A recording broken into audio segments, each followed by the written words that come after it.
Hi, my name is Austin. We're out here today building a 20 by 14 floating deck with pressure treated 2x6s, 5/4 by 6 decking boards, and a deck foundation system by TuffBlocks. We're really excited about this project. We've been in this yard for a few years now and we've made a lot of progress, but we've had a little bit of trouble building grass in this one area. We've got the shade from this big beautiful tree and our house. So if we can't build grass, we thought we'd build a deck to be able to enjoy it that much more. The kids can enjoy the rest of the yard and we can enjoy the space for a night in, a meal, anything like that.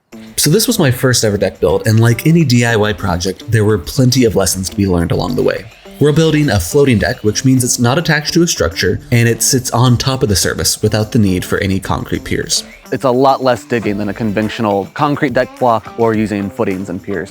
So we will still need to do a little bit of digging just to make sure that it's nice and level for us. I've already cleared away some mulch from the edge of the house where we had some hostas last season.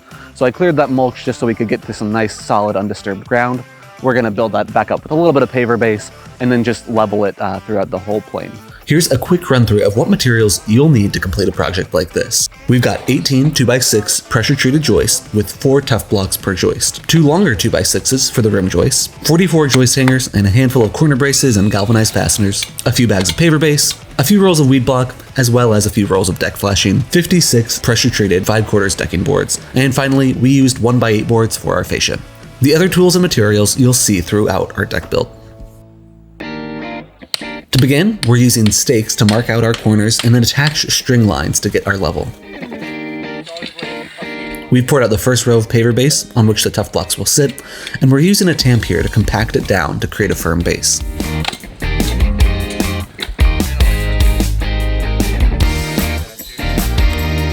Throughout this build, we're constantly checking the level, especially as we compact the paver base to make sure our joists are sitting completely flat.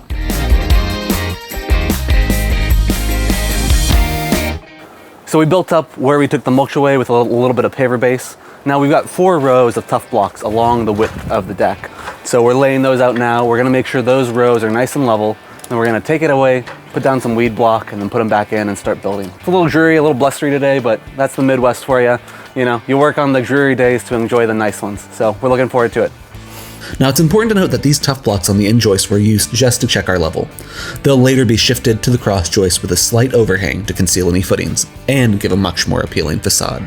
To check if our deck is square, we're measuring from corner to corner, and when both measurements are equal, then we're good to go.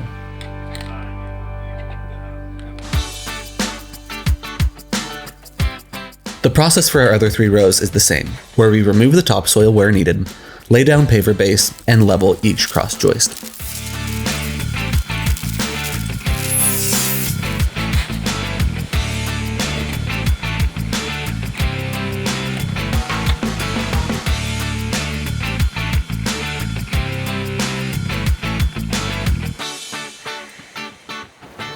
So we started out leveling the rim board and then we leveled each joist after that to make sure it'll be nice and level. We're about to lay down some weed block to make sure no weeds come up through the deck. But I feel pretty good about where we're at. It's coming along late morning, the sun's coming out, we're pretty excited. We'll get this weed block down and then we'll lay out our frame. For longevity, I definitely recommend using weed block. It's one of those things that takes an extra half hour to lay down, but is definitely worth it in the long run. Here, we're using landscaping staples to keep the weed block in place.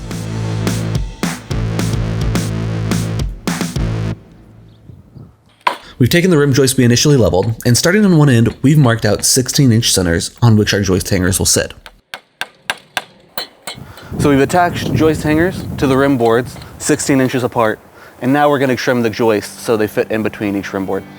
It's really important to make sure that your measurements line up perfectly across both rim joists. Huge thanks to my good friend Colby here. Like me, this was his first deck built, but he turned what would have been a weekend job into a one-day build. So here, we're laying down our rim joist with the joist hangers already attached. Now, we're attaching the cross joist to create the outer frame. With this in place, now's a good time to check that we're both level and square. And with all our measurements looking good, we can start to cut our cross joist.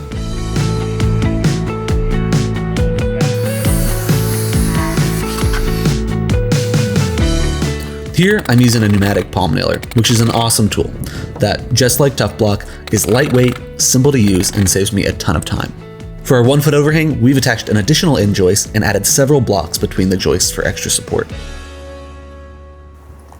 So we just got done laying down the joist across the rim boards. Now we're filling in the rest of the holes on the joist hangers, and then we'll be on to the next step.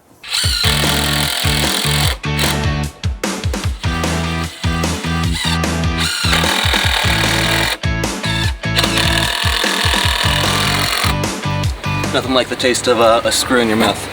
So we just finished installing the joist hangers, got a nail in every single hole. We're putting some supports on either end to make sure that last rim board is nice and secure. Next, we're gonna put some flashing on top of the joist to make sure that water doesn't rest on top of the joist in order to extend the life of the deck. We're way ahead of schedule. I thought this was gonna take all day. I think we're gonna have a deck in just a couple hours, and it's only early afternoon. So we'll keep on going here. I'm really excited about how it's going. It's turned out to be a beautiful day, making great progress. You know, of course, big shout out to my boy Colby. I'm really excited about the progress we're making. We're about to slap on some flashing and then some deck boards, and then we're getting close to the finished product. There are a number of flashing tape options out there, such as Trex or Decorators. Ours is by a company called Deck Flash Barrier. Laying the flashing is a little tedious, but I think it'll be worth it in the long haul. If down the road we decide to resurface the deck, you know, maybe get rid of the pressure treated deck boards and do composite, we can take it off and we'll still have a good solid substructure with the TuffBlocks as well. I think it'll be worth it in the long haul. The flashing helps prevent the buildup of moisture between the deck boards and joists and extends the life of your deck. You can see here the overhang conceals the footings nicely. With our substructure looking good, all that's left now is to lay down our deck boards. We've laid out the deck boards starting from the far side, and on every second board, changed which joist they end on to create an alternating pattern. For fasteners, we're using number 10 3-inch deck screws going straight into the joists.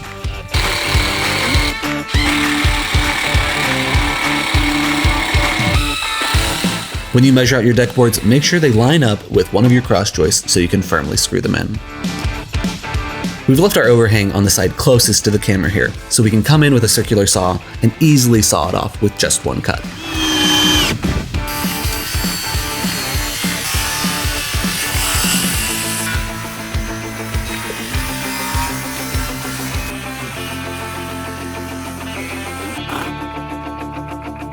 So far so good. Everything's going smooth so far today. Kind of racing against the sunlight a little bit here. I think we'll get done with plenty of time though. Really excited about how it turned out. Gonna put the finishing touches on, throw some furniture on here, and I think we'll be in good shape. And now for a few finishing touches. First, we've attached fascia boards to conceal the underside of the deck. And for good measure, I built a couple planter boxes from the leftover lumber, which I'm securing to the deck. I really feel like it adds some great extra color and defined boundaries to the space.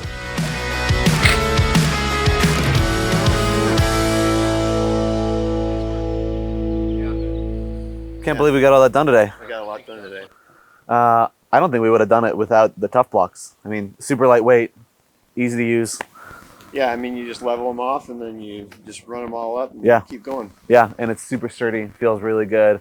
Yeah. Next, we'll get some outdoor lighting out here. We'll stain it later this season, maybe early next season. And in the meantime, we're gonna enjoy. I'm excited. Perfect place to barbecue. Yes, sir. Cheers.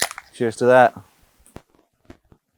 A few weeks later, it's warming up, the leaves are turning green, and we finished up the project, and I'm really excited about it. We added some great planters, put some flowers in there, finished it off with a rug and some furniture. At the end of the season, we'll pressure wash it real good, throw some stain on there to extend the life of the deck, and to match the color palette of our home and our space back here. It'll give it that nice finished look, and it'll be ready to enjoy for many years to come. We've already enjoyed some great dinners out here, some fires with friends. We're gonna get a projector screen to host some movie nights. We're really excited to enjoy this space this summer. Really glad we decided to use TuffBlocks. Shows that anyone can build a deck in their space, in their backyard. It feels incredibly sturdy to walk on. I couldn't be happier with how it feels walking across here. Anyone could build a deck in their space or in their backyard. A regular old DIYer like myself, anyone could do it. I think I've got my eye on another project coming up next. We might build a shed in the back too. I can't believe how sturdy this deck turned out. I couldn't be happier.